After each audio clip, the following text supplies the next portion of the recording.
Today, we're going to watch XQC destroy Pokimane in a debate. If you guys don't know, XQC, massive live streamer, biggest live streamer in the world, probably, signed a $100 million deal with Kick.com for 2 years. You guys can follow me on Kick, kick.com/prohenis. There's a little bit of controversy when it comes to Kick.com. It's backed by a platform called Stake.com, which is a crypto gambling site. Obviously, there's a lot of ethical concerns around gambling and advertising that to a predominantly younger audience. And while XQC's primary form of content isn't gambling, Kick being backed by Stake obviously raises some questions about like, well, is Kick.com just a funnel to get people into gambling since gambling is such a popular category of live streaming content on Kick? Part of XQC's $100 million deal, part of his incentives are probably going to be to do some amount of gambling on Stake.com. We know he has some equity wrapped up in that too. He also has some streaming hours to fulfill. That kind of gives you a rough idea of what this video is going to be about. Pokimane, really popular live streamer on Twitch, is very much against gambling. And so she's going to have some issues with XQC signing with Kick.com, just from a moral, ethical standpoint. Hopefully that gives you guys just a basic rundown of everything that's about to go on. And I think hasanabi ends up joining this call at some point. So we're going to watch this at 1.25 speed, kind of get this video going and see what it's all about. Yo, do you hear me? Yeah, I hear you loud and clear. For startart, congrats on your deal. Oh, thank you. Thank you. $1 trillion. That's right. Triple trillionaire. Yeah, it's a T. I'm getting a whole, I'm getting like a sort of... I gotta refresh this. Like, they're rooted in reality. Things like, and... Anyways, remember, like, a year or two ago, when I said I think, like, the only creator Twitch should not lose is you? Right, I remember that. It's not working. Yes, and so, I guess ultimately I'm still glad it's non-exclusive, even though they kind of lost. Anyways, I know you just saw my take, as a lot of people have, so I just want to clarify, like, I for sure did misspeak when I said, like, in Amazon, when I use them synonymously, because yes, when Twitch profits, Amazon does, but not necessarily the other way around, right? Those of you who don't know what Pokimane's referring to, I'm going to bring up her clip. Here's the comments that Pokimane made on her stream the other day that kind of sparked some controversy drama between XQC and Pokimane. Keep doubting Kick already taken over fiery mode. Respectfully, people that say stuff like this, you don't understand that Kick makes Twitch money. Like, Kick is using Twitch's services. Just right off the bat, that's not true. Kick does not use Twitch's services. She's kind of right in the sense that Amazon, when they bought Twitch for the underlying technology. They didn't buy Twitch for like the culture and the live streaming that you and I use it for. They wanted Twitch for the technology that powers Twitch. They took that technology and they made it part of Amazon Web Services so other people can use what's now part of Amazon Web Services to create their own Twitch lookalike, their own live streaming platform. And Kick is powered by that underlying technology through Amazon Web Services. So that's what she's referring to here when she says that. And if Twitch really wanted, they could just stop giving these services to Kick. It wouldn't be Twitch's decision, it would be Amazon's decision. But right now, they're just sitting back like, thanks, I guess. Twitch probably isn't saying thanks, I guess. Twitch is probably not happy that Kick's doing so well. But also, honestly, I don't really care that much. Yeah.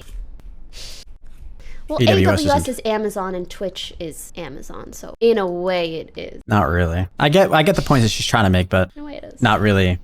But accurate. Also, I'm just a random streamer. I'm just saying what I've gathered from him. So that'll give you guys context. That's why these two are hopping in a call. It's because Pokimane went viral for that take, and now they're gonna hash it out and discuss it. Right? When Twitch profits, say it again. Say it again. When Twitch profits, Amazon profits, but not necessarily the other way around. Although there is a relationship there, you know, like when Twitch profits, Amazon profits. That's correct. But when Amazon profits, Twitch does not profit. That is also correct. It doesn't work both ways, Amazon right? can fund Twitch in ways. Yeah. I mean, if shit were to go down and things like and things are going wrong, they have a lot more escape routes with Amazon because they own the service or whatever. And yeah, of course they have more leeway for sure. I mean, yeah, I get people trying to make that argument of like, oh, Twitch is never going to go away because they have the backing of Amazon, and Amazon has billions of dollars that they could just spend on Twitch. But the thing is, Amazon doesn't care about the success of Twitch.tv as a platform, again, as you and I know it. Amazon acquired Twitch for the technology. Now that they have that and they're licensing it out, Amazon's doing their best to keep Twitch alive. This is just my best guess. But if Twitch keeps bleeding money like it's been doing and continues to be not profitable,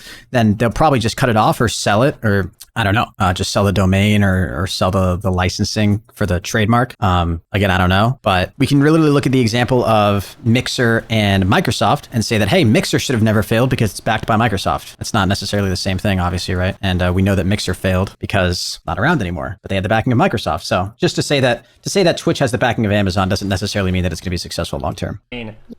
With the money Amazon makes, you know, that doesn't necessarily mean Twitch. So I get that. You know, I should have instead said Amazon in my sentence. Oh, Josh, my day's going pretty good. How about you? Right? Yeah. It's just because I think my opinion was that on server costs directly, right? Amazon being at the top, right? I don't know what was the actual point of the argument, right? Because I don't think Amazon would ever like drop Kick out of baldness, because it's a profitable venture for them. They're literally making they're literally in the green, right?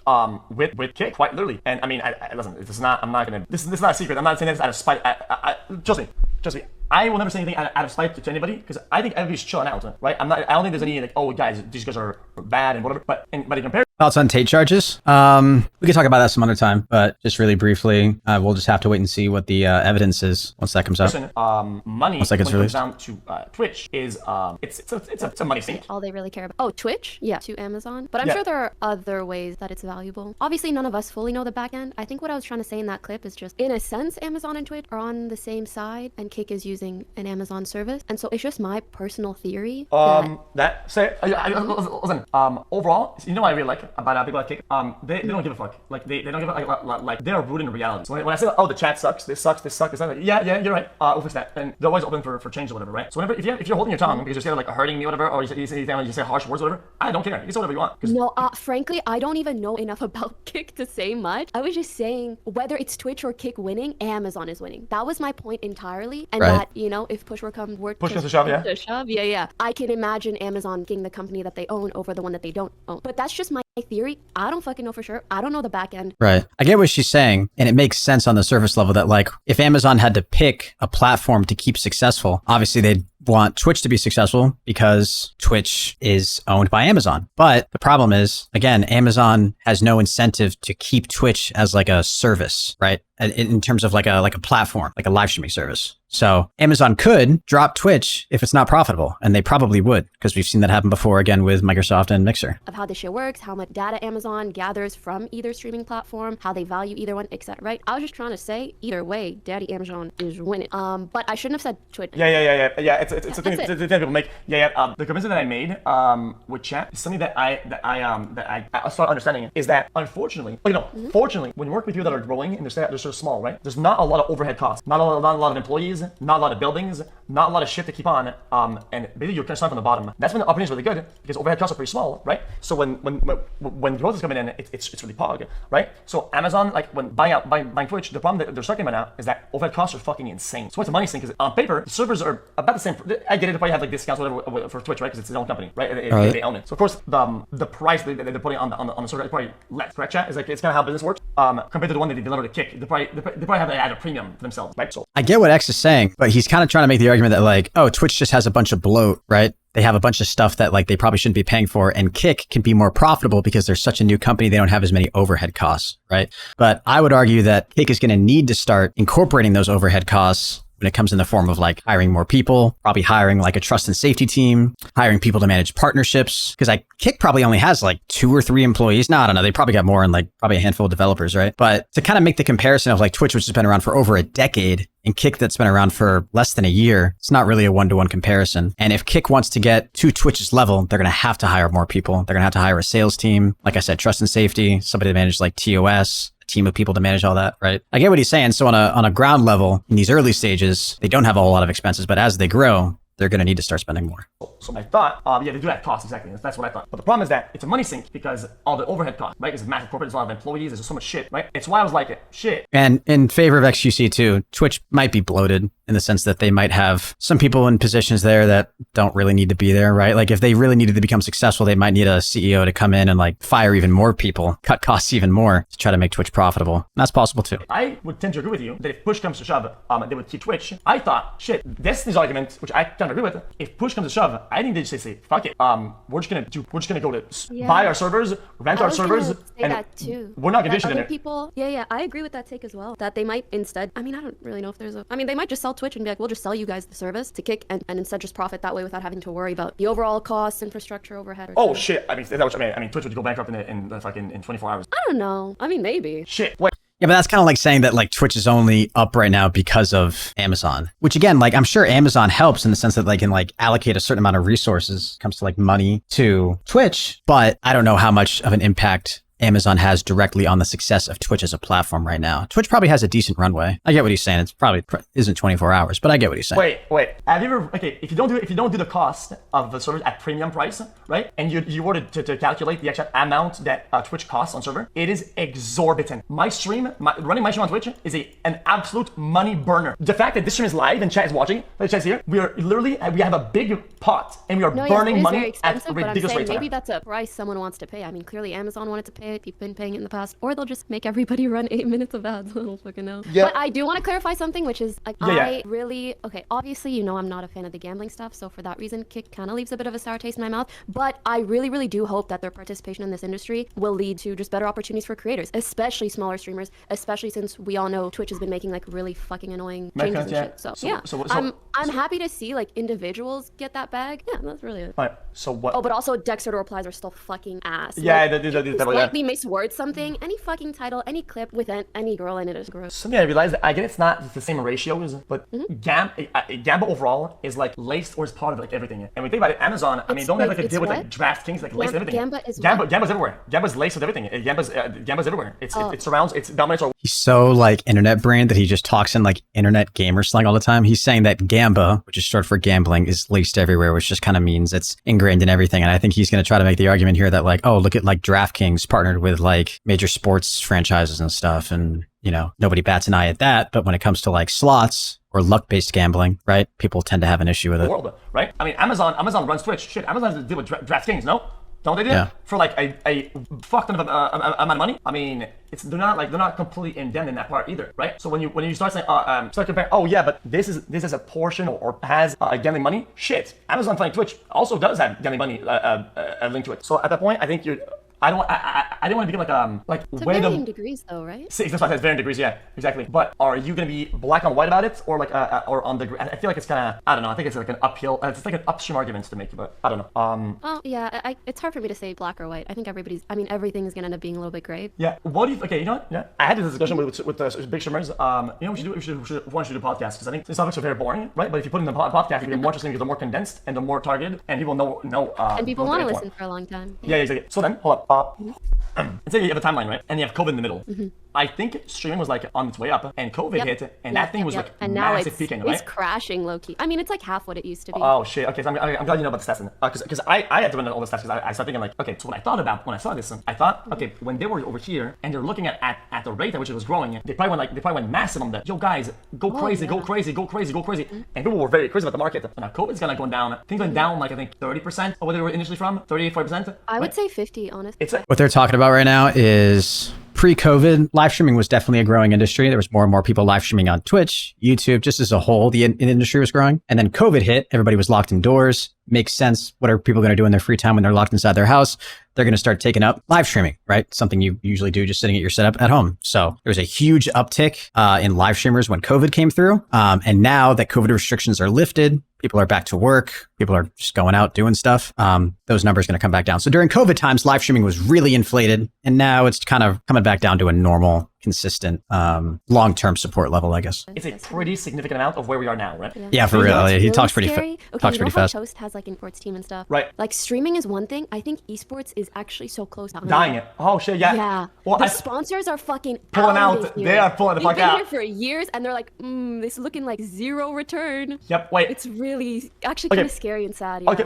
You know, not only esports. I mean, live content as a whole. Have you noticed? All your friends, all your buddies, everybody on Twitch overall.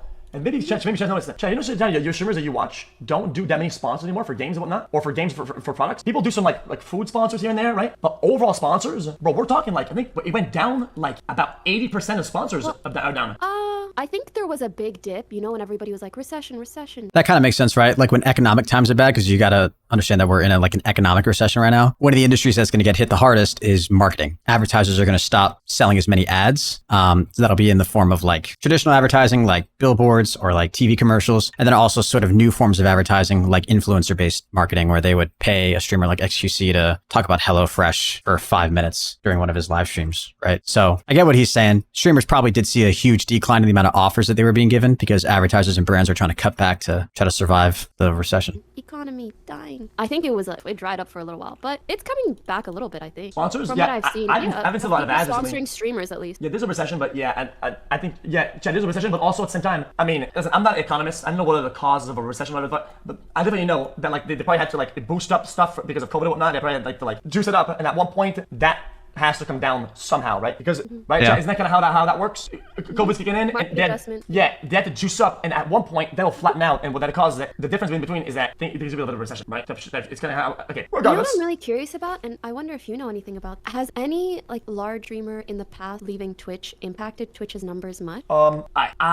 discussing market strategy and being knowledgeable about this is they're like industry secrets, right? But companies that have done in the past have done it in a very stupid way, and the way that I'm doing with Eddie in the coming months, I think, listen, I'm not gonna spoil anything. I think it's gonna make you jump off your seat, to be honest, because Do you think it's gonna make me jump out of my seat? yeah. Okay, I'm jumping. Because if you were to do it right, because I know how to do it right, if you were to do it right, it will be done right. I think, okay, you know how Ninja was like, I'm gonna stream Just for reference too, they're talking about like how impactful one streamer is for a certain platform. XQC's viewership, he would average between like 50 to 80,000 viewers when he was live on Twitch, which usually would make up about 1 to 3% of Twitch's entire viewership, which is massive for a single platform. For one streamer, right? We've talked about before in the past how Twitch is like a kingmaker system. For one streamer to have that much of an impact on the total viewership of a platform, it makes this whole deal even more insane when you think about the fact that XQC isn't necessarily not streaming on Twitch anymore, right? Because it's a non-exclusive deal. But the fact that he's even exploring streaming on other platforms and is going to be taking his time streaming elsewhere is probably going to be a bit of a hit to Twitch. I don't know how much because that's just speculation, but it is what it is. Hey, I'm not going to lie, I'm getting bored of this. No idea what's happening. Yeah, me too. That's fine. If you guys don't want to watch it, that's totally cool. I think this will be good content for my Henis Highlights channel, and I'm enjoying watching this. I wanted to watch it yesterday, so I want to get through this video. everywhere. You guys don't have to watch if you don't want to. Or whatever. I actually think you doing a non-exclusive contract is being a pioneer in a really, really large way in this space, especially as the money's kind of drying up. Yeah, So, I'm gonna go with you. I was super scared. Chat thinks that like, I think the people think like, oh, you just Twitch made all these bad decisions, right? That all what I did was like, oh, Twitch is being weird, I'm leaving it. I've been thinking about this for months. Like, I mean, remember I sent you a DM in the middle of the night? Yeah, it definitely wasn't a knee-jerk reaction. Like when you're dealing with this amount of money, he's known about this for a long time. And then it just so happened that Twitch made all these like publicly facing bad PR moves that caused a lot of backlash. And then the news broke shortly afterwards. But to think that like this has only been in the works, like to think that XQC got notified by Kick like a month ago to say, hey, you want to come over here for $100 million? This has been in the works for much longer than that.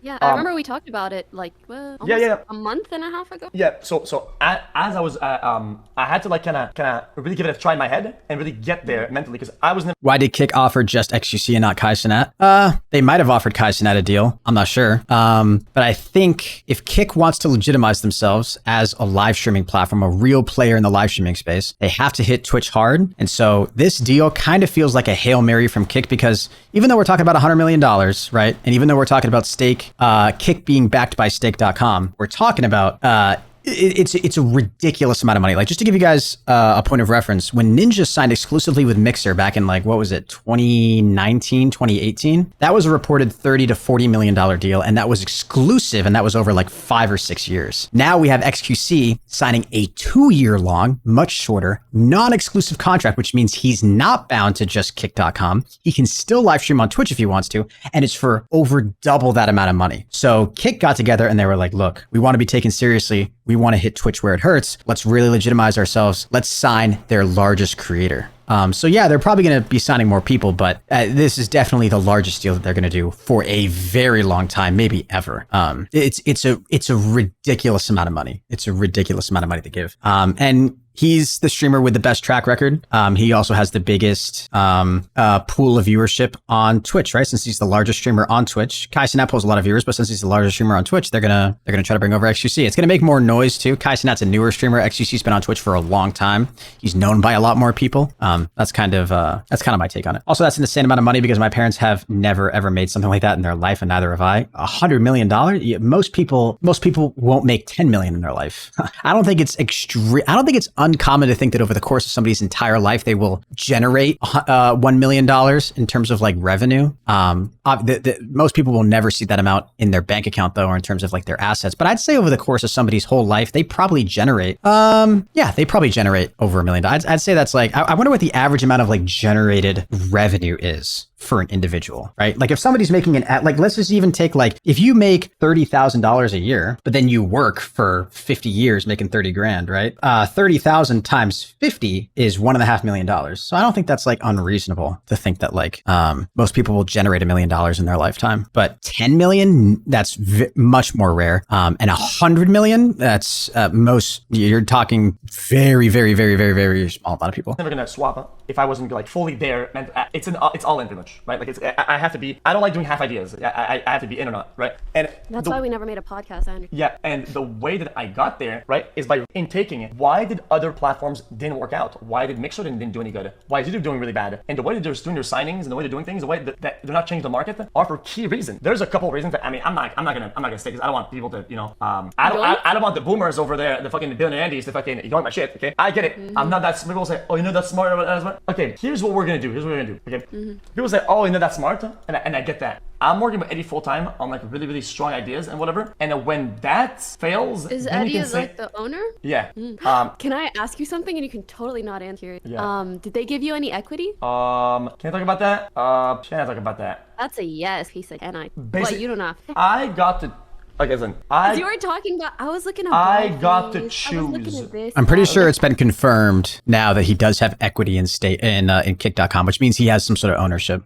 Is it me or is Poki's cam broken? This is just part of the video. They just threw up an image of Pokimane. No, I got to choose whether I wanted some or not, right? Oh, probably if like some of your pay was in equity. Which is whatever. But or gamble money. But the reality is that I actually believe in the product. Like I generally do. So yeah, I also think you really believe in the idea of non-gaming. Yeah, for sure. And then so what I thought is that equity, right, means that if I go super hard, right, I get a part of what I do. And I really believe that I've been criticizing YouTube, Twitch, Rumble. I've been criticizing everybody in the past, like 5 years. I've been shitting on everybody for what they do with their signings and their contracts. And the only proof that I have that I was right is that it actually succeeds and it does better than people expect it to be or to do, right? And if I don't get there, well, I'm a loser idiot. But if I do get there, right, and I have equity, I mean, shit. I mean, that's I think that's very telling. And on top of that, I get a reward for knowing, right? I get an incentive for being right with what I know. And I think that's massive, and that's very interesting. And I thought, at the same time, yeah, I love streaming, but I like the idea of like doing other things that are fun and whatnot. And I kind of saw this as like a business or whatever, like doing like chess moves or whatever. And that's interesting on its own, right? I thought it would be really cool to all these strategies on what we could do to make it better. And holy shit, it's fun. I think it's fun, right? Yeah, that's how it is. I'm excited to see what comes of it. I just think it'll make all large streamers think differently about their future signings, which is really good. Yeah, what somebody asked her about the small streamers making on Twitch take it. What was that? Maybe that was when I said, in my opinion, what makes a streaming platform viable is when you see small streamers grow really, really large. Oh yeah. Wait. Right? I said that yesterday. I agree with that take. I think that's a really solid take. I also think the success of a platform can really be determined by not the total viewership on the platform, but the number of live streams on the platform. I don't know the numbers for this, but I would imagine like this was something I thought about when we start talking about like how can you really determine the success of a platform, right? Because XQC is going to bring over a lot of viewership to kick.com. And that's good for Twitch good for Kick in like the short term, right? But if you want Kick to grow, you need to start having other people grow their communities over there as well. So it's really great that Kick offers a 95-5 split in terms of revenue. That's going to incentivize a lot of small creators to go over to Kick instead of another platform like Twitch or YouTube, because they're going to make more money off of the revenue that their viewers will give them in terms of subs or donations. And that's really what's going to show the health of a platform, is how many active streamers you have on the platform. I think that's what they're referring to, but I'm not sure. Wait, I said that, didn't I say that yesterday? I said that discoverability these days is so that XQC makes the video sound like it's playing at 2x speed. Yeah, I'm going to try to watch as much of this as I can at 1.25 speed, because this is a 40-minute long video. That it's nearly impossible to make it purely on one platform in organically. It's awful. So what was I thinking about that? I disagree with that. I don't think it's nearly impossible to make it on one platform exclusively. If you're trying to make it just live streaming on Twitch, good luck, you're never going to make it. If you're trying to make it just live streaming on Kick, good luck, you're never going to make it. Neither one of those platforms have any natural or algorithmic discoverability. What's great about a platform like YouTube or Facebook is they have an algorithm. You're going to get recommended content that you want to watch, which means there's a potential there for you to upload a video. And if it's good, and if it connects with or is enjoyed by a certain demographic of people, that piece of content's going to be pushed to that group of people, right? Like if you make a really, really great video, gaming video, and then you live stream it on Twitch, that's not going to get seen by anybody because Twitch doesn't really have anywhere near as advanced of a recommendation system as YouTube does. But if you make a genuinely great gaming video and you upload it to YouTube, that video will do well. It's really, really, really hard for good content to go unnoticed on YouTube. The algorithm has gotten so refined and so accurate to the point where if you're not getting any views on your content, it probably means that you have something to improve on. There are like a lot of factors and a lot of things to consider. But for the most part, if you're not getting views on your content, it probably means that the content that you're making isn't being enjoyed, or there's something else that somebody is making that's better than what you're making. And people are choosing to watch that instead. Lucas, what was your take that you want me to approach and talk about? But you can definitely especially on TikTok now. I can't believe I didn't mention TikTok. TikTok is a very viable platform. You can easily grow a very significant following on a platform like TikTok or YouTube or Facebook. But if you're just trying to create content on Twitch, if you play Fortnite 8 hours a day and you're a brand new streamer and you live stream on Twitch, you're never going to get found. The only time somebody's ever going to find you is if you just luckily get rated by a larger streamer, or if somebody goes to the Fortnite category on Twitch and scrolls all the way down to the bottom to find all the streamers with 0 viewers and clicks on your stream. Otherwise, nobody's going to find your stuff. Yeah, that was my whole take. I said, I will be impressed when I see that happen. So if you can make that happen on Kick, I think that'd be really okay. I think that's already happening. A lot of things, okay, and I don't know much about what Train implied because I'm new over there. I'm the new guy on the block over there, right? And I thought his ideas for discoverability and shit like that, or in my opinion, things that will happen later on. Why? Because the core product in chat right now is scuffed, right? And I don't care. People have the right to have their opinions, and they're right. The chat is scuffed, and core features are scuffed. Oh, I just looked it up, by the way. Kick is averaging 110,000 live streams a day. Seems really high, which is still dwarfed by Twitch's 7 million monthly streamers. I don't know why they compared daily streamers to monthly streamers, though. Not a fair comparison. I mean, it's still more, but on Twitch. What was the thing? Is that okay? Yeah. So, just internet.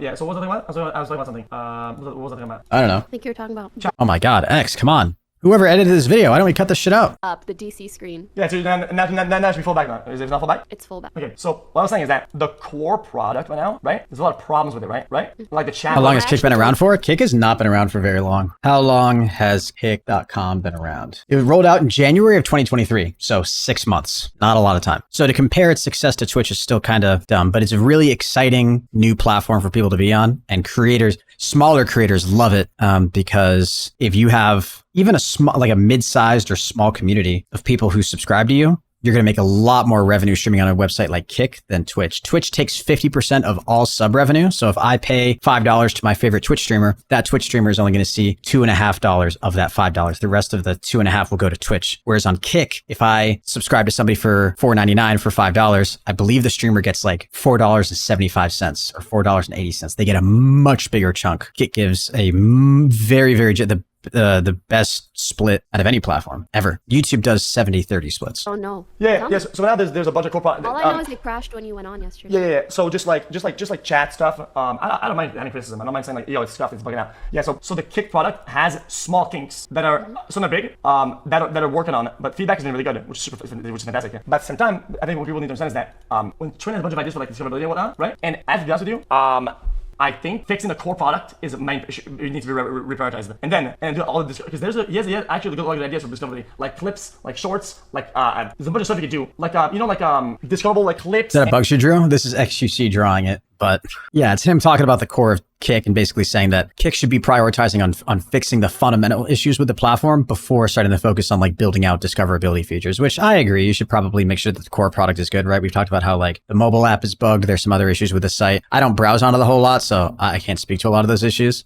It is great that Trainwreck wants to focus on discoverability though. However, I feel like a lot of people underestimate how difficult discoverability is. Like I don't even really know the business ins and outs of it, but part of what makes YouTube so amazing as a platform is there's an algorithm that will recommend you content content based on what you like, which is that's part of what makes YouTube so amazing. If you use YouTube enough and you go to your home page and you're logged in, you'll start to see content that you want to watch before you even know you want to watch it. You'll see stuff that's really interesting that you want to click on. And that's all powered by a really advanced algorithm that's backed by the biggest search engine in the world, Google, collecting all this data on you. And in return, you get fed content that you really enjoy. That took Google and YouTube years to build out a really robust system that's really great at delivering your content. And so to think that Kit could just come in and develop this in like 6 months or a year without an insane amount of funding is, I mean, I don't know, like I could be totally wrong, but from what I've heard, from what I understand from people who are smarter than me who talk about this stuff, building out a content, like an content algorithm like that is really, really, really difficult to do. And it takes a lot of machine learning training data in order to get to a place that's really, really good.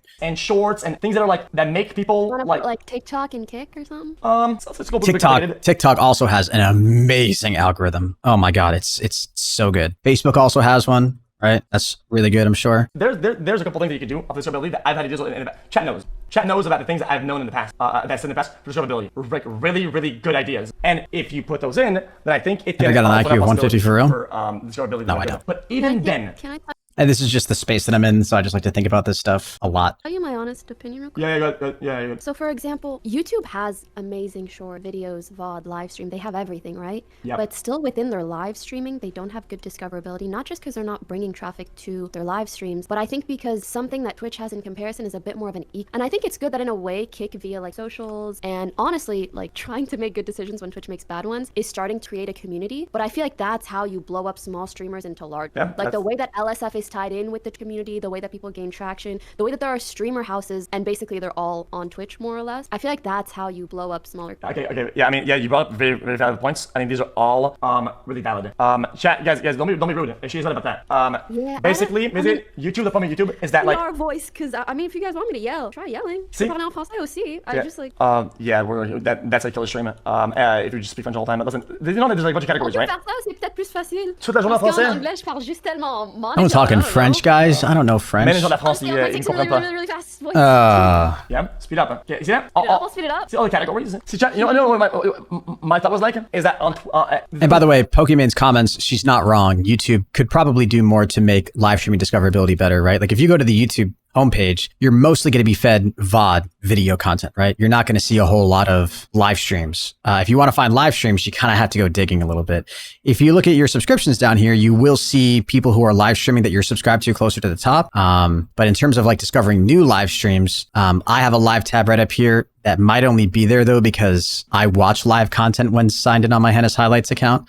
But in terms to actually like find live content, you got to come all the way down here, go to live, right? You also have the possibility of being fed a lot of live content that isn't gaming, because tons of people live stream different kinds of content.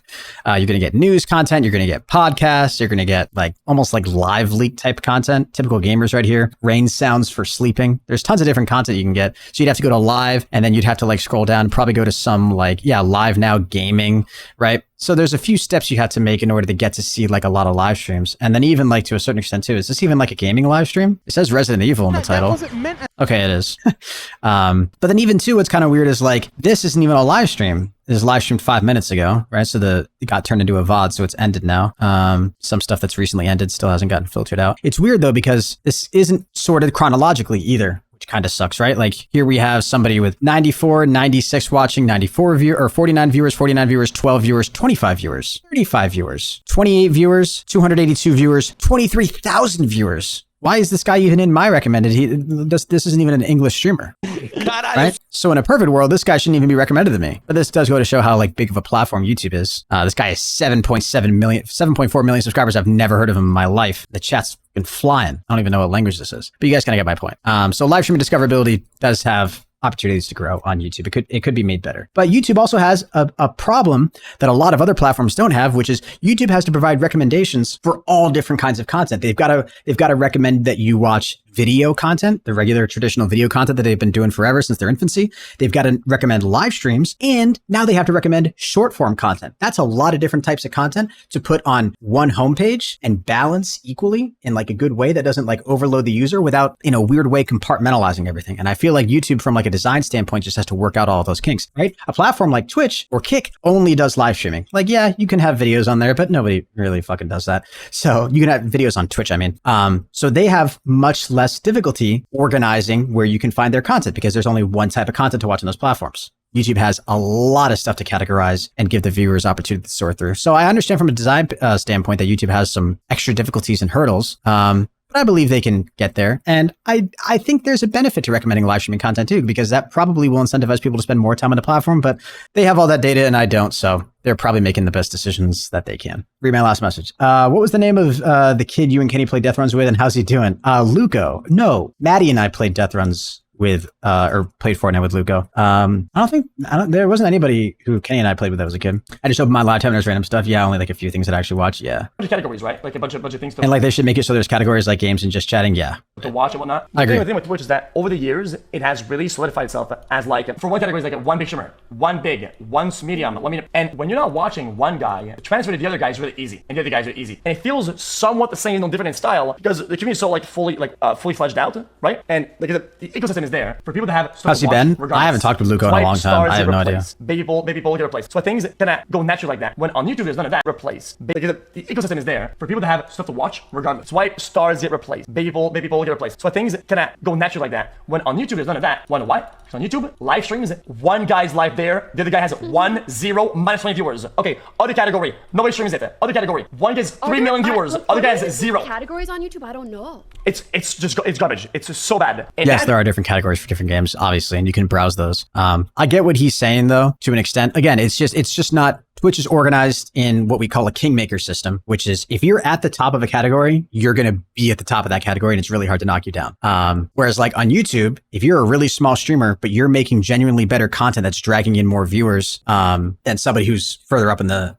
list in terms of like maybe they have more viewers, YouTube's algorithm is going to recommend your content more. And ideally, in a perfect world, the way YouTube works, you should get more viewers than that other streamer who's larger than you, maybe has more subscribers or whatever, more viewers at the time, right? But Twitch is a kingmaker system in the sense that like it's really hard to start at the bottom and grow. And then also on the other end too, once you're at the top on Twitch, all you got to do is like stay consistent to an extent. You also got to like stay on. I'm not saying that like it doesn't take work once you're already at the top, but it's a different kind of work than when you're streaming on a platform like YouTube or TikTok or a platform with an algorithm. I think YouTube views live streaming as a tool, not as a whole fucking thing. I don't think they view it. They view it as a tool for an individual creator, but really what they give a fuck about is bot. Yeah. Does that make sense? Yeah. They don't care about like making a live streaming community. Yeah. Yeah, I think they tried to though when they signed Tim the Tap Man, Dr. Disrespect streams over there now, although he's not signed, right? They brought over Dr. Lupo. They've got Swag, Courage, Valkyrae. YouTube has definitely built up a little bit more of a live streaming community, Ludwig. So it's growing. But again, that's the other thing too, is YouTube has so many different kinds of communities, whereas Twitch only has one, right? Like they have like live streaming community and there's, different languages and different games and different communities, right? You have like the WL community, you have the Poggers community and stuff like that. But again, YouTube does have, it's harder to find sort of one singular identity with a platform like YouTube because of how diverse it is. So what they're doing over there. Both in terms of the content, there's types of content, live stream, VOD, and short. And then also like the geographical locations of those creators. And basically, when you watch a stream on YouTube and you want to swap out, right? One of the problems, this is free advice. I said in the past, people don't swap from one stream to the other. You know what happens, right? People swap from one stream to a fucking video. Why? Because on the side of the screen, instead of having other streams, there's better video content to watch than the streams they're watching currently or other streamers. So people go from watching a guy they like, the guy says like, guys, I gotta go to the bathroom. They will click every time on the thumbnail on the side of the screen, and they will never go back, right? And YouTube. But they mostly signed big creators and didn't really prioritize smaller creators. YouTube definitely, I would argue that YouTube does more for smaller creators than any other platform. Maybe you could argue that like TikTok does more for smaller creators now. But when it comes to the opportunities that you're given to grow a brand and get recognition and create a stable income, not stable, but to create an income and a big brand, I don't think there's any platform that's done a better job of that over the last 10 years than than YouTube. It just doesn't exist. YouTube kind of stands alone and as its own thing.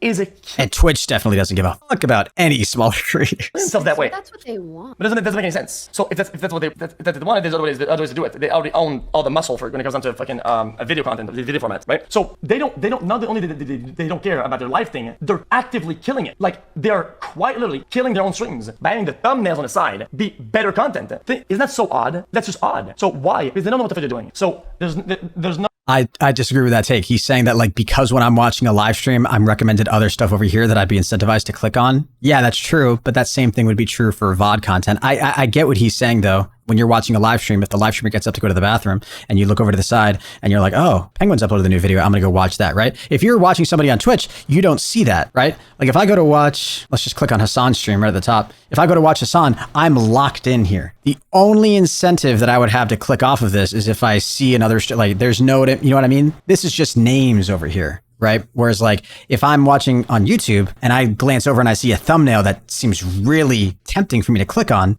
this was surprising news. Oh, that was only 3 hours ago. I want to watch that. It's like fresh new content, right? Here's a new Jubilee video from 5 days ago that I might want to watch, right? Or scroll down and read the comments. Like there are other things grabbing your attention. But again, that's YouTube's way of trying to, keep you on the platform. And I guess what X is arguing is that when you have live stream content, it should only ever be recommended next to live stream content, which I don't know if that would necessarily be a good or a bad idea. I don't know. It would definitely help create more of a live stream culture on YouTube. I don't know if YouTube is really incentivized to do that though, but it's an interesting point. But yeah, I didn't really like agree with his take. Killing their own streams by having the thumbnails on the side be better content. Isn't that so odd? That's just odd. So I don't think it's odd. I think it's just how they've like embedded it into their platform. Because again, YouTube just cares about you watching live stream. But again, using that same logic, somebody like Tim the Tabman or Nick Merckx, or not Nick Merckx, but or Swag or Dr. Lupo or Myth or Ludwig or Valkyrae or Courage should never have any views, because those viewers should always be tempted to go watch other content. But that's why I think it like takes a different kind of like streaming mentality when you're live on a platform like YouTube. Like you can't have any down moments. You can't. If you're live on YouTube and you get up to go to the bathroom, something has to be happening on your live stream in order to keep people there. Whereas like on Twitch, you can get up to go to the bathroom and leave just a blank screen and people will probably stick around for a little bit and wait for you to come back. On YouTube, that's just not the case because there's way too much temptation to go watch something else. Because they don't know what the fuck they're doing. So there's... Yeah, I totally am biased towards YouTube because I really think it's a great platform and it's the great. I think it's the best platform for creators to grow on. So, but I don't need to be all cringy and die on this hill. There's no economy. There's no ecosystem. Discoverability. Discoverability is negative. You have more than being discovered on YouTube by making a decent 10-second clip than making 3 24-hour streams. Okay, you know, it's all good content because discoverability is so shit. Yeah, you don't really have a lot of opportunity to get discovered as live streaming on YouTube compared to like making VOD content. However, the potential to get discovered from live content is dog shit everywhere else except for TikTok. There's no other platform that comes close to providing discoverability for live streamers. Twitch certainly doesn't do it. Kick definitely isn't going to do it with how new it is, right? They definitely don't have a recommendation system built out in 6 months that's robust. Twitch has been around for a decade and they don't have a recommendation system. Facebook is going to have a little bit of an algorithm that's going to help you get discovered, right? So live streaming on Facebook is probably beneficial, right? You probably have a little bit of potential to grow. But to say that there's any potential for you to grow on a platform like Twitch or Kick, to say that they've done anything for discoverability, like Twitch has added like very small discoverability features, right? Like if you're on the Twitch homepage, right? Like I have recommended channels here, recommended just chatting channels. Jesus Christ, dude, there's some of the thumbnails of this content, right? But like to say that this is not a good recommendation system. This is not anywhere near as robust as YouTube's recommendation system, right? So I disagree with that take entirely. So it's why YouTube has never been a competitor and never... Ellie, have a go, man. I mean, they do for VODs, but I kind of meant live stream wise. But yeah, I agree that YouTube does more for smaller creators as opposed to live streamers like platforms like Twitch. Yeah, in that sense. We'll say, but dude, they own that much of the market. I get it. Some big companies stream their mobile gaming tournament, and some streamers, some YouTubers over there get bored and they go live, and that gives them a certain portion of the market. That is not.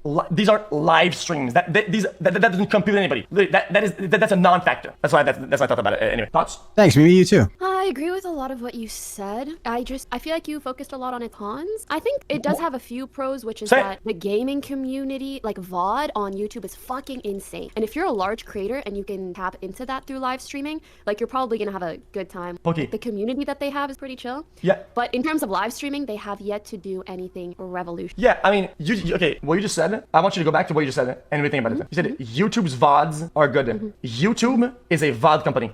I mean, inherently, a VOD is a video. YouTube is a video service company. That's what they do, right? That's their bread and butter. They make videos. A VOD is a video, right? So I mean, of course, their VOD will be good, but the whole point of live content is that the live content is good. That's the only focus, that the live content is good, right? So who cares about the VOD part of it if they already do videos that are good, right? My point is more so looking at the greater whole of the gaming industry, right? Live streaming is like so embedded with gaming. That's why, you know, when you're a Twitch streamer, one of the best ways to grow is... I feel like that's live streaming is embedded in gaming, but that's because of the niche these people are in. Right. I feel like when you take a step back and look at the holistic picture of live streaming, what's the largest category on Twitch consistently? It's just chatting. Do you think most of the TikTok live streams are people gaming? Absolutely not. TikTok has massively put their own dent and created and snatched a big part of the market share of live streaming. And it hasn't been because people are live streaming gaming content on TikTok. Again, I feel like and again, I could definitely be wrong about this too, and I don't have all the data or all the pictures, but I feel like when I listen to streamers talk about it from Twitch, they see live streaming through the lens of Twitch. And Twitch is the go-to place, right? Like if you're in the gaming community, if you're part of this industry at all, and somebody tells you that they live stream, your first thought is going to be Twitch. That's where most people assume that you live stream. Twitch has kind of solidified itself as like the go-to place for that. But if you look at live streaming and content creation as a whole, especially when you consider YouTube, YouTube's massive, and it dwarfs Twitch. So to say that, to kind of make these claims doesn't really make any sense to me. Putting out YouTube videos. Like if you put out TikTok videos, yeah, you can grow a little, but the number one highest return on your investment, from what I've seen, is making YouTube videos, because YouTube gaming is massive. Yeah. So if you're a large creator on Twitch or anywhere and you want to game, if you game on YouTube, because they have so many gaming VOD viewers, you can still garner quite a bit of viewers. My point is just that they have high gaming traffic. So for example, like Among Us days, bro, if Toast was on YouTube, he would have had 200K viewers or something. Oh yeah. Oh no, 100%. But Twitch doesn't have that same kind of external traffic. So if YouTube could direct it more towards live streaming, like they would really actually have something there. Yeah. See, I agree with you. I think what you're talking about is just what I in the past I've said is just called I call it pure muscle. It's just muscle, right? Because YouTube, the amount of people that watch YouTube, the amount of people that go around looking for YouTubes to watch and click on stuff on YouTube is exorbitant compared to any live shit. Yeah. Any live. It's actually fucking insane. The amount of raw muscle they have compared to any other force, it eclipses everybody times 10 combined, right? Which is incredible, right? And it's honestly, I'm gonna say how it is. This will sound out of touch. 200K viewers would actually be pretty disappointing to have if you compare the amount of people that they have and then the stream. Because these numbers could be crazy. If they had the ecosystem that was built to sustain an environment for live streams, 200K would be nothing for them. It would be like, oh, you would get people that have 200K on the daily. But just because they don't retain any live viewer economy, then these live streams are like events. All of them are like events. I get what he's trying to say. I don't really think that's like a fair comparison to make. I get what he's trying to say though, in terms of like, if you take the total amount of viewership, holy shit, that's a big fucking bug. If you take this total amount of people that like use Twitch, fucking get that thing. If you take the total amount of people that use Twitch, and you compare that to the total amount of people that use YouTube dwarfs Twitch. It's not even comparable. YouTube is a much larger platform. Let's just run some numbers here. Actually, Twitch versus YouTube monthly visitors. I want some numbers on this. This website's not going to give it to me. Twitch monthly visitors. So in March, this is just not good data. 7-day average viewers is 2.5 million. On Twitch. Average concurrent viewers, average concurrent channels, monthly broadcasters, 7.24 million monthly broadcasters in 2023 so far. That's massive. Now, if we look at YouTube's monthly visitors, how many people visit YouTube on a monthly basis? YouTube has 2.1 billion active monthly users around the world. And that number shows no sign of slowing down, with the projected amount of users increasing year over year. In terms of daily active users, YouTube sees approximately 122 million users a day. So the amount of people that Twitch sees in a full week is 2.5 million. The amount of people that YouTube sees every day is 120 million. YouTube is massive compared to Twitch. It's not even close. So I get what X is trying to say in the sense that like, hey, if you just make a 1-to-1 ratio, right, of the biggest live streamer on YouTube should be able to pull well over 200,000 viewers. If you consider the biggest live streamer on Twitch is able to pull like 50 to 80,000 viewers, like what his numbers were pulling, right, like a little under 100,000. Then if you consider that ratio of like the ceiling of the number of users that are on YouTube, the potential for total viewership would be much higher. And I get the line of thinking there. I don't know, he might be right, but that would be assuming that like the majority of the users on YouTube would be interested in watching VOD or live stream content, which I don't think would be the case. Most people that use YouTube would still use it for VOD style content. So you don't want your streams to be an event. You want it to be a daily commute thing, right? And now they have no infrastructure to support that type. That's actually a really good point. I'm gonna try stop trying to like pause this so much, but that's a really good point actually. YouTube's live streaming system is definitely built more for like event style things, right? Not for like the daily live streamer. Like if you have an idea for like a really fun live stream, like something like crazy that you want to do, YouTube would definitely be the right place to do it, because you can get a lot of recommendation really quickly, right? Like if you have a really cool idea, if you're doing some fun challenge or some really exciting piece of content, YouTube's the place to do it. The problem is it's really difficult to do that every single day. A lot of people that go live on Twitch or Kick on a daily basis are just there to like chill, play games, hang out with their live stream chat. And that content isn't going to retain a lot of viewership naturally on YouTube, because I feel like that's not how most people like to use the platform. I love your videos. If you could choose whether you have 100 million subscribers or have 100,000 subscriber planes. Danielle, I have no idea what that means. I saw Aiden Ross reacted to this. Yeah, this is XQC destroys Pokimane debate. So far, Pokimane has not gotten destroyed, but it's an interesting conversation. Built in. Why is he sitting like that? Right? It's built in. Yes, built in. Built in. Built in. You just know about built in? Yeah. Like Luke at him. Yeah. Chat. Who's the other guy? He's best used with built in. William Tin. Billy Tin.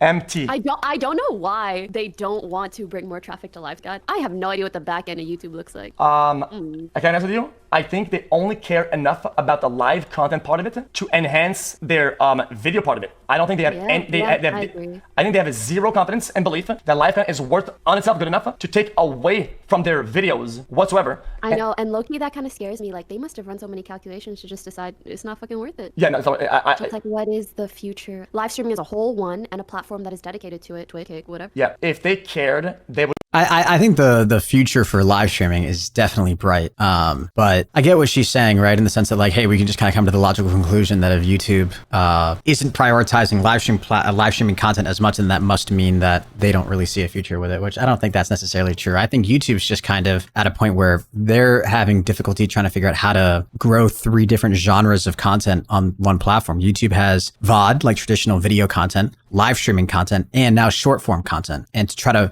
merge all of that into one platform is really difficult to do. Like all in on buying everybody out, and everybody would have swapped because their content used to be pretty massive. They only started doing not as big content these days. Put it before. I think Ludwig got a pretty good one because he's a very YouTube guy, right? Lud, I feel like Lud is like the best up for them. He's insane by a on long VOD shot. and streaming and so fucking. 100%. So picking someone on his feet right now? Have you ever been now? offered a contract to go to YouTube? Have I ever been offered one? Yeah. Of course. Really? How much was it? One. Damn. Did you ask how much it was? Yeah. Are you picking your toenail? Yeah. My small toe is so like I picked my toenail so bad on that small toe that the nail doesn't grow anymore. So it just comes out as like multiple like little hairs almost, and they hurt. What the dude? Why are you picking at it more? Because what happens is that the little hairs that come out of it, or little like nail parts, well they end up going ding ding ding ding ding ding, and that hurts like crazy. No, hear me out. I know people whose entire toenails have fallen off, and if you I want to know how much Pokimane was offered to live stream on YouTube. Like the little hairs are gonna help a full nail grow back. You think? Yes. The bro is eating his toenail for real. Chat, guys, I'm gonna keep it about chat, guys. I've given up on this toenail. I've given up entirely. I think you're just having a fixation. Bro, it looks like it's gone. Dude, what the fuck? It's gone. It's gone. Ew, for free? It's Ew. gone. Chat, guys, there's nothing there. No, it's a big scab. I know you're probably like, where's the nail gonna grow from? It's from the little fucking hairs. Like, just don't touch it at all for 2 to 3 months. Okay, what if I wear like socks to that? So I remember not to pick it. Because I'm out of socks. I'm out of socks. Yeah, sure. You do whatever you need to. Put a band-aid on it. Just don't fucking touch 3 months. Yeah, it got so bad. I was out of socks, right? And I kept putting my shoes on without socks, right? And because the little thing is bleeding in there, right? Then my shoes started smelling like blood. You're inting your toe, dude. What the fuck? I know. This is not the kind of content I came here for. Is this conversation over? Are we still talking about? Okay, here we go. Anything else you want to talk about? I feel like I can't remember. I thought Hassan was going to be in this video. I lied to you guys. Do you have insurance? Like life insurance? Nope. You should. You're just asking to get killed. You're just asking to get killed. I think if you. I'm asking to get killed? I mean, every crime doc I hear is people that have life insurance and they die. They get killed. Oh, No. I mean, you can get insurance for a lot of. You know how athletes maybe have insurance with their legs or their arms because if anything happens, then it covers the pay for their contract. You should consider some things your contracts with. Oh, wait. So what done? So like, let's say you get like hands insured. What the fuck am I insured? My I think you brain watched is the wrong wrong video. already. No, this is the right What can I video. insure? What can I insure then? your body if you. What happens here is the end of it, okay? If it's the end, it is the end. Is I have the it consciousness to see it, right? But when I disappear, Yes, but the world for disappears. you. So then it No, I'm passes. saying like the second part of your life. Depends what kind of it you want. Oh my god. Literally, this and better, Yes. flat out. This and better. People say, "Oh yeah, I have a bunch of ideas that are Like, so." that's one thing people haven't been able to replicate in your own. Is a chat, yeah. But then, Chat tempo. and I have I have certain little things. I'm not gonna say what it is, right? Dog jerking off. It's this. So that was a boring answer, but it's true though. The chat needs to be worked on significantly. And I'm not saying that to shit on Kick. Like I think harsh feedback is very important, especially in a space like that, because the user is king. People always say, oh, you know, people on Twitter are always like, streamer is king, streamer. Yo, Mr. Ray, 6577. Thank you so much for, or Marie, did I pronounce your name? I don't know. Thank you so much for the tier 1. I appreciate that. Thank you. Streamer needs, guys, care about the streamer. I disagree 100%. Twitch shouldn't give a fuck about the streamer. Give a fuck about the user, because the streamer doesn't exist. The user doesn't exist, quite literally, right? So How it's long very is the video? short-sighted to I say- don't know if I can watch it tonight, Sam, unfortunately. Yeah, so, They see every loss or win of a creator kind of as the end all be all. yeah. But I don't think the numbers are really there to back. Makes sense, yeah. Yep, that's about it. So it's very just a chat. I wanted to try to be incredibly good, and then I want the discoverability to be fluid. And like I could have just wrote this out as like a normal thing, right, without any difference to any countries or whatever. But I generally want to do something that matters. I want to leave like leave a mark, you know. So at the end of the day, that's what you are. If you don't do anything of value in life, when you die, you die. But some people have died long ago, and they're immortal because they are marked in time, and they exist in people's minds and consciousness at all times. If you I talk also about feel like, yeah, you've already made enough money to not give as much about that. I think you really want to do something cool. well, wait, who cares? Think about that. So, listen. Let that sink in. Let that sink in. Some people, okay, have perished decades ago, literally millennials ago, right? And they're still alive. And some people are alive right now, and they don't exist. They're invisible. It's true. Some Think people about are that. alive and they're in. Think about that. But people can paraphrase philosophy and say, "Oh, aren't you dead?" Yep. I feel like, you know, it motivates you to make something of yourself to. I think we're done with the Kick versus Twitch debate. It's not hard to destroy somebody who has no logical thinking in the first place. Okay, that's just not true. Pokimane's not dumb. I get why a bunch of people are like critical of this take. And I'm sure she's right in the sense that there probably was like a lot of misogynistic replies in the Dexerto tweet here. But she also just didn't have a good take on it. She was just fundamentally wrong in this take. And then she also had this take too that went viral. Nope. The question is, would you change to Kick for 10 mil plus contracts? And she says no. No. And it's not because I got like $10 million. It's just because I'm good as I am. Why would I compromise my morals and ethics for more money when I have money? Something about that is so cringe to me personally. Like I understand, you know, if you There's nothing wrong with her having morals and having it like and sticking her ground with that. And I do respect it, right? I think it's the way that she like comes off, though it kind of ends up coming off a little elitist for some reason when she says things like that. Like, why would I ever compromise my morals and ethics by signing with a platform that promotes gambling? Like, I just personally find that very cringy. It's just kind of like, hey, if you sign with this platform, you're like a scummy shitbag who just wants to, you know, make money off of the downfall of other people who are going to be sucked into gambling, you know? I don't know. It just kind of feels like, I don't know if virtue signaling is the right word. But I do think with that said that there's a lot of misogynistic comments too that do come her way just because for her takes on things, but I don't think that's fair. you need to make Gen X, what's up? Right? For me to do cringe shit when I have my, I can't. Like, ew.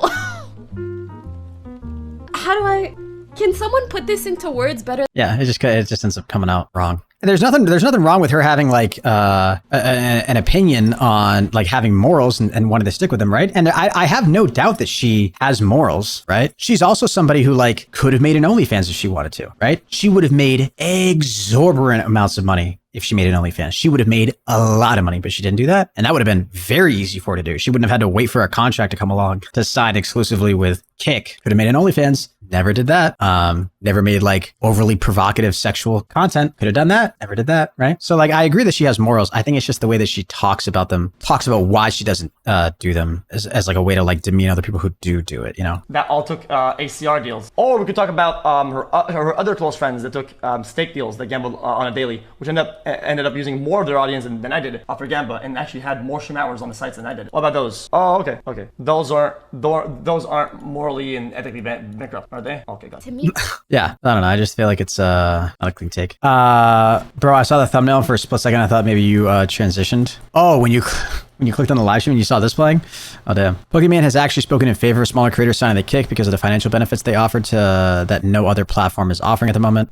But I do feel like they have a lot of money that they're giving out, and they're doing like really good splits with creators, and people are cashing in on that. And I say, especially to the smaller creators, like, hey, yo, you know, I understand. That's the opportunity in the market. It's tough. It's like, it's almost like bittersweet. I'm like glad that people are making money, but thinking about where it comes from feels weird. Yeah, I get the point that she's trying to make. And like at the end of the day too, I feel like you can kind of extend an olive branch and think that like both of them are right in the sense that, right? Yeah, gambling is like a morally and ethically questionable thing to promote. When XQC signs a deal with kick.com, right, most likely part of his $100 million deal, that 30 million of incentives is probably going to be some sort of gambling that he's going to be required to do on stake. And as a result of the tens of thousands of viewers that he's going to have when he does it, there's probably going to be a section of people that will start gambling or go down a really dark road of gambling addiction because of his content, right? There's at least going to be one person. And if we all agree that like one person's life might be ruined as a result of that, is that too much? Is that XQC's fault? How much responsibility does the streamer actually have to their audience? Those are all like good questions. But yeah, gambling is just one of those like itchy, iffy, touchy topics that a lot of people are gonna, you know, have questionable morals and ethics around. Gambling as an industry makes a lot of money. I don't blame XQC for taking the deal at all. But there is, you know, that element to consider for sure. That there is going to be people who will get into gambling because of XQC that otherwise wouldn't have, and they'll head down a not so dark road. And is that XQC's fault? Is that gambling's fault? Gambling isn't going to go away. XQC has pointed to the hypocrisy of people pointing out slot luck-based gambling, like what we talked about earlier, while Amazon has a deal with DraftKings, which is like sports betting, right? There's different types of gambling out there. I get it. I get it's an iffy, touchy thing. Yeah. So at the end of the day, it's just like maybe one of those things that people are just gonna have to figure out for themselves. I will say though that like at the end of the day, Kick is going to have to work out some kind of advertising on the platform, right? Like if Kick wants any advertisers to pay for ads on their platform, if they want, you know, Fortune 500 companies to come and like pay for ads, if Kick.com wants Coca-Cola or Toyota to buy ad packages on Kick, they're going to need to figure out some sort of an ad system and need to get that gambling stuff under control, because no Fortune 500 company is going to touch Kick with a 10-foot pole if gambling is running rampant on the platform. If you have big contracted streamers like XQC streaming copyrighted content, and if you have people doing like overly provocative sexual content, and if Kick has no way to like separate that kind of content, you know?